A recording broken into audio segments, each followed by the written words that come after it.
Alright, what's going on, guys?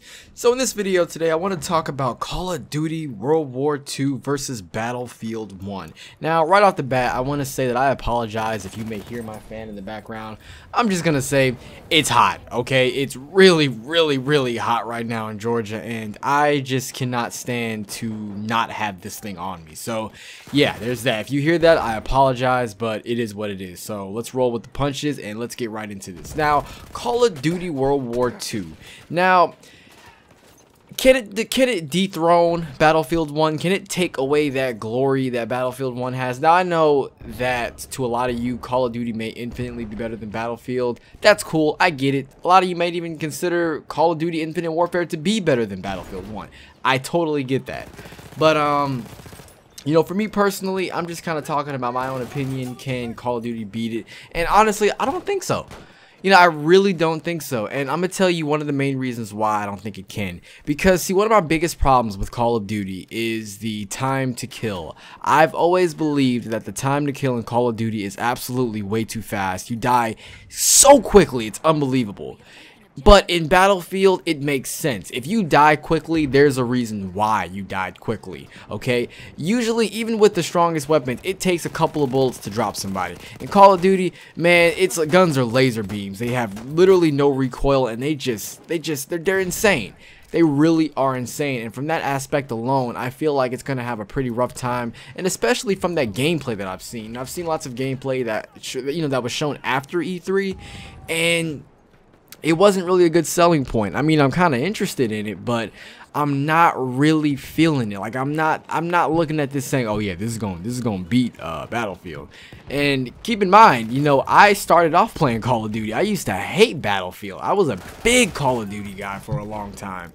And then I would say, I think it was the end of last year, early this year, I got into Battlefield, and it changed everything. I was like, "Wow, I can really see I can really see the hype." I mean, I haven't played Battlefield 4 in God knows how long, but at least I can vouch for Battlefield 1. It's a good game in my opinion, and you know, I just don't think it can beat it because, for one, the time to kill. You know, one thing that I love about Battlefield is that there's no kill streaks. I mean, there is the trench raider, but for the most part, there's no kill streaks. There's none at all. But in Call of Duty, there's still kill streaks, and I just find them to be annoying. It gives people reason to camp, and it's just annoying. I don't like kill streaks. I just don't. I mean, I feel like they're not that bad, honestly, but again, coming from Battlefield, it's really hard to kind of see it the other way around. But, you know, I came from Call of Duty, so I can see, you know, there's kill streaks. I get it, you know, whatever. I'm pretty sure there's going to be a bare bones mode anywhere where there's going to be no kill streaks, and that's probably going to be the playlist that I end up being in the most. But, yeah, gameplay wise, Battlefield has it time to kill. Battlefield has it. Now, maps, it's going to be really interesting to see because in every Call of Duty, there's always at least a couple of maps that I absolutely hate. In Battlefield 1 so far, I love every single map. I enjoy every single map. I like some more than others, but there's never a map that comes up in the rotation where I'm like, okay, no, everybody, we gotta leave. We gotta leave.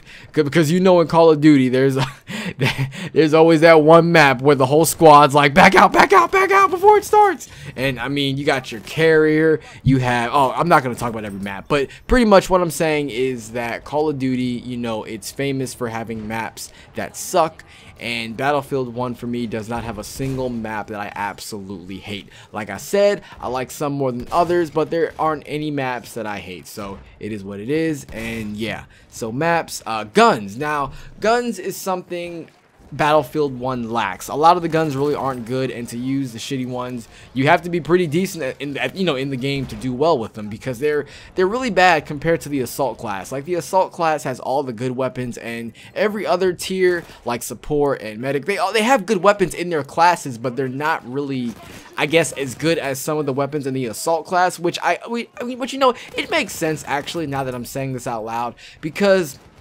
assault is for main infantry play and things like that. Medic is more of like a support role where you gotta like kind of help your teammates out, give them health, revive them. You don't want to make the guns too powerful. Support actually has really powerful weapons, kind of similar to the assault class.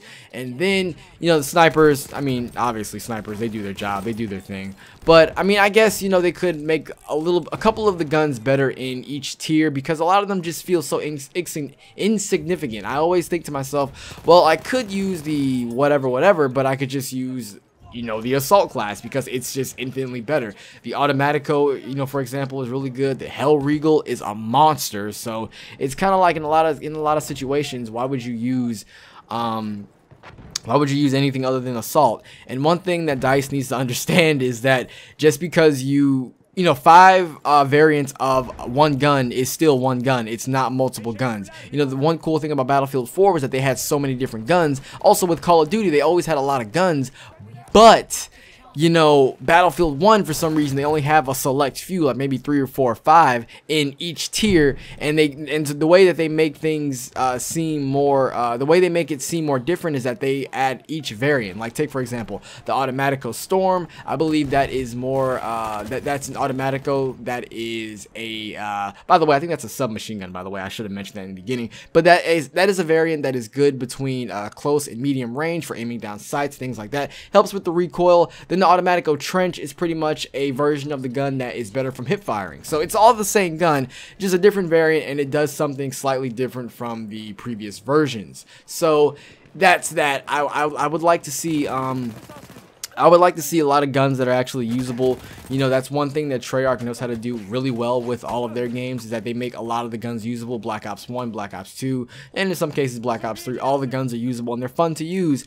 And Battlefield, they kind of lack there. So, and also, well, I already mentioned that, maps. So pretty much those are all the things I feel that Call of Duty World War II needs to work on, is mainly just the maps. I really hope they work on the time to kill. Game modes as well, but then again, not really, because I've always thought that the game modes were fine.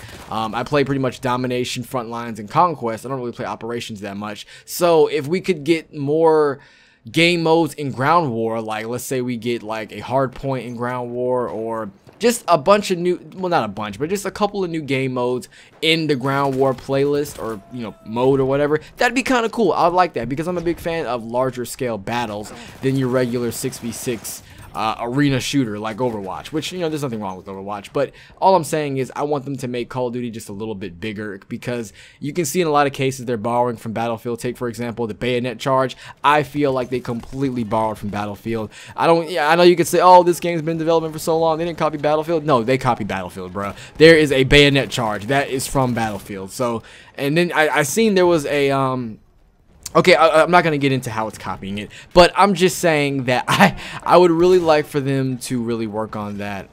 Just kind of tweak things, make Call of Duty a little bit bigger. Like I said, they're taking pages out of Battlefield's book. They even have certain classes that do certain things, like a medic class and things like that. So I just hope they really make it more grounded, make it boots to the ground, make it a shooter that everybody wants to play. Make it that, I hope they make it fun. I really hope they make it fun. I don't think it's going to dethrone Battlefield 1 for me, though, personally. I mean, you know, when I look at In the Name of the Tsar, it makes me not even want to so much as touch Call of Duty World War II. So we're just gonna have to wait and see what happens. It could dethrone Battlefield 1 for me, or it couldn't. But again, we'll have to wait and see. And given that it's World War II, I think they have a lot of flexibility, and their season pass might actually be worth it. Because one of the biggest problems for me, anyways, with season pass in Call of Duty is that there's no point ever in getting them, because every DLC map is usually shit, unlike Battlefield, where all the DLC maps so far seem pretty freaking awesome. So yeah, that's pretty much all I had to say on that topic. Let me know what you think. Can Battlefield dethrone, or can Call of Duty dethrone Battlefield 1, or do you think Call of Duty is infinitely better? Tell me why. If you think Battlefield's infinitely better than Call of Duty, tell me why.